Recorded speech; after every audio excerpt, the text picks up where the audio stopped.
Hi అండి, అందరికి నమస్కారం. ఈ మధ్య చాలా వీడియోస్‌లో చూడడం జరిగింది.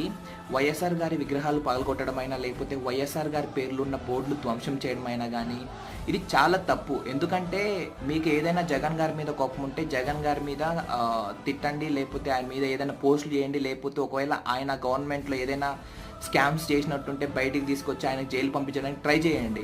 అంతేగాని వైఎస్ఆర్ గారు చనిపోయారు. ఆయన ఉమ్మడి ఆంధ్ర రాష్ట్రానికి చేయాల్సిన మేలు మొత్తం చేశాడు. ఆరోగ్యశ్రీ అయినా, జలయజ్ఞం అయినా, లేకపోతే ఫీజు రియంబర్స్‌మెంట్ అయినా, ఇలాంటి మంచి మంచి స్కీమ్స్ తీసుకొచ్చి ఆంధ్ర ప్రజల గుండెల్లో ఆయన ఆల్రెడీ ప్లేస్ సంపాదించుకున్నారండి. ఆయన చనిపోయిన తర్వాత ఆయన గుర్తు కోసం వాళ్ళ అభిమానులైన వాళ్ళు పెట్టుకున్న విగ్రహాలను ధ్వంసం చేయడానికి పక్క పార్టీ వాళ్ళకి అంత అర్హత లేదని నా ఉద్దేశం. ఒకవేళ రేపు వీళ్ళ గవర్నమెంట్ వచ్చిన తర్వాత ఎన్టీఆర్ విగ్రహాలైనా ఎవరైనా పగలగొట్టడం చర్యకు ప్రతిచర్య అంటారు కదా! అలాంటి జరగకుండా ఉండడానికి ఈ వీడియో చేస్తున్నా. So better we can stop